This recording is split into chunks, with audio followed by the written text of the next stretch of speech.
Okay, so this is an interview I wanted to do with Nolan Gross. His EP, Capacity, came out November 1st, and here's the poster for that. There's a lot of work that went into this EP. Tell us when, Nolan, you started working on your music.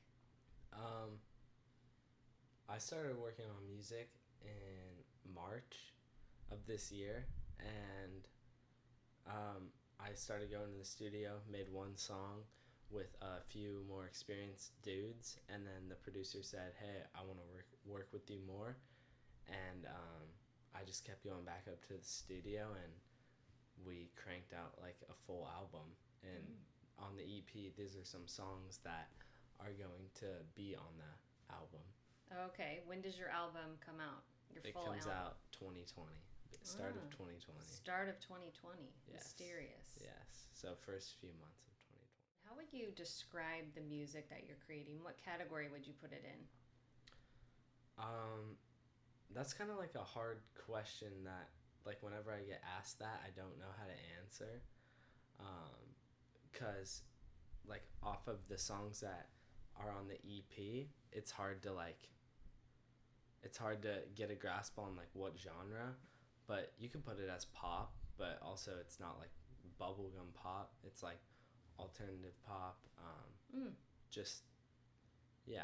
So you're creating your own category called alternative pop. I mean, it's a category already, but Oh, okay. So this closely resembles. it's close to that, All right. Well, and a little bit of rap in there too. nice.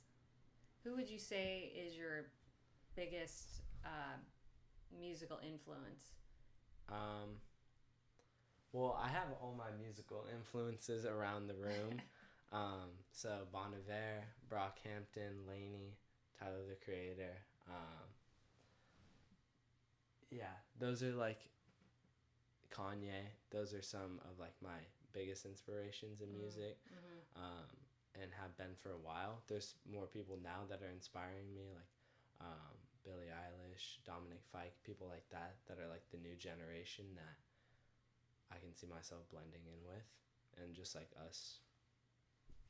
Yeah, like I could be a part of their lane, and that's what inspires me, because their music's so good, and it makes me want to create the best thing I can, so I can just be like, hey, like, This is me. yeah, this is me.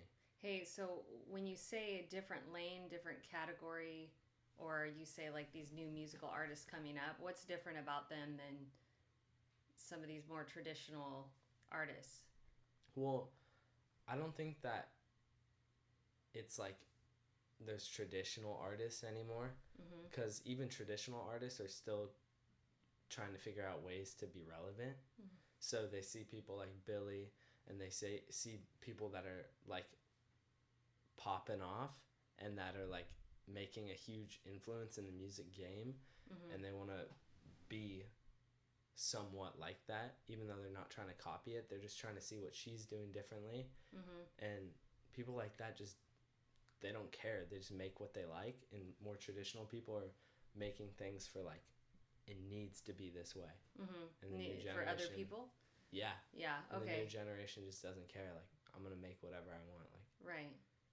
Okay. Yeah. And so you feel like you're doing that with your music? yeah, I think like a lot of people even ask Dad, like, why is he cussing in his songs? All that. And like, I don't cuss like in a vulgar way. Of like, there's 3 tracks on the album that have explicit language out of 11. And I just think that I don't care. Like, this is art that I've always wanted to make, so I'm not going to make it because you don't like it. Like, even if you never hear it, like, these people never hear it, like, that's fine. I made it for me, and if you like it, that's cool. Like, Yeah. I appreciate that. So when the album comes out, you'll hear it, but, it's telling a baby to shut up. Like, that's just a little, like, sneak peek of, like, I don't care. Yeah. Well, I think because of your age, you are 16, you have a lot of kitschy phrases that you say as a 16-year-old, and I mean, I personally think that those things come through in your music. Your personality does come through. So, just briefly, tell us a couple of like things that you say. Like, what are the teenagers saying these days, or what's like your favorite saying? Like, a couple right of your now? yeah, a couple of your favorite sayings right now. I don't know. You would probably know more. I know. I just want you to tell your audience. I don't. What do I say? Okay. The biggest like one? trusty McGusty. Trusty Like McGusty. I just add Y's to everything. Like I'm gonna get a little like posty McGusty on this. Like Yep. that's just like the lingo. Like it's not even like I'm like, oh, I'm going to the story McGory. Like stuff like that. It's just stupid. So my other question is, you are really into music, but you're also very into fashion, design, art, different things like that. So who are people that you look up to on that side of music, the more like visual part of music? Like, what do you...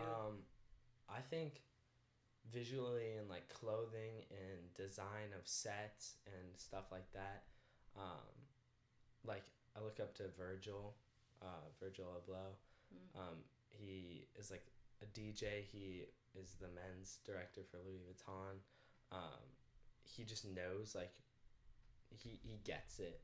So like and that's very inspiring, of like just creating clothing like that is high quality and people like it's just great quality and like there's time and effort put into it instead of like you're making it on a Gildan t-shirt. Right.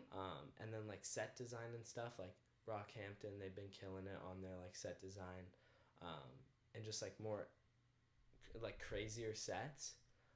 Like they had an airplane on stage, a fake airplane, like at Kanye's Sunday service, like that set was amazing. And I just think atmosphere, like you just got to set the atmosphere. So that's what, like, I remember. I can remember any concert I've gone to, but those ones stand out because like of the set and just like the time that's put into it. Right. So it sounds like you as an artist is kind of like an all-inclusive. You know, you have music, you can write music, you can design something visually. I know that you have a lot of lyric videos that you've had visions for and you put together. Where do you think, has this been something that you've always aspired to do, or do you feel like it's just come over time and you've developed into this, like, you can just see the whole picture kind of artist? Well, I think that, like, when I started acting at 7 years old, up into now, I feel like this has all set me up for this, because I was doing like animation classes, I was doing photography classes at school like a while ago. I had to do YouTube video every week. Like all this stuff has been like just accumulating, and I'm like, what is this for? You know, right. Like why am I doing design class for 9 weeks? Like, why am I doing these different things? And like, why am I drawn to people that are very creative in like all aspects of music, not just like one thing? And I feel like it's all just been setting me up for this, and like I'm not gonna put anything out that like is not visually there. Like, I want to have my hand in it, and I'm not gonna be like, no, nobody can help me with this. Like, I want all the help I can get, but that can help like bring my vision to life and bring it to life even better than I can do it. So I feel like this has all just been like leading up to this. Yeah, and practice. Just practice your whole life leading up to this. Yeah. I agree. As his mom, I agree. For a long time, the acting thing was a big part of our life, and it was kind of our whole life for a long time. And we always wondered, you know, there was early success, big success, but then there was like a point where it just kind of teetered off, and we always go back to that it's just was setting the stage for a bigger stage that's coming up for Nolan. And it's just been really exciting to see him just like come into his gifts at such a young age, and just know, like, and we've talked about, you know, gifts being heaven sent. So it's just really cool to see somebody at such a young age just be completely into what they're born to do, basically. I mean, it's really cool to see. Thank you. It's all I've ever wanted to do. So. Yeah. Nolan, how many actual concerts do you think that you've been to? And let's go back. What was your first concert? First concert was the Wiggles. How old were you? I was like 3, right? Yeah. It's pretty legendary. Some people had never, like some of my friends had never been to a concert until they were like 15. Which, like, I understand, but I'm like, yo, like, my first concert was at 3. Like, tell me, like, I'm not, like, I haven't been around this for my life. Destined for music. Yeah. But I don't know, maybe, like, 150, maybe? I don't know. Something like 100, 150. Yeah. Somewhere in that range. And have you ever met any of your favorite artists? Yes. I've met too many of them. Too many of them? Either sneaking into backstage, like, after parties and they're just there. Or, like, just, like, meet and greets and stuff. Just, like, or just, like, they're there and, like, I'll say what's up. Because, like, a lot of people don't. And just, like, being honest with them. Of, like, I'm not going to come and ask for a photo. Like, because I know that a photo is not going to mean as much to them as, like, an interaction. Yeah. Like, if I'm going up to them, it's because I'm going to thank them for, like, making music. Right. Or, like, making art. Yeah. Because, like, it's inspired me. So, like, of course I'm not going to be like, yo, can we get a pic real quick? Like, bye. Like, yeah. I understand that's, like, what a lot of people do, but also, like, they're humans, too. So, yeah. like, it goes a long way. It goes a long way, just those words, so. Yeah. And it's probably more memorable for you, too. Like, you don't have to have a photo to remember it. Like, you'll always remember it. Be burned on your brain forever. Yeah. Thank you for watching. This has been a Q&A. With Mommy. With my mother. Thank you for asking some questions about capacity. It's out now. Yeah. Go listen. Have some funsies.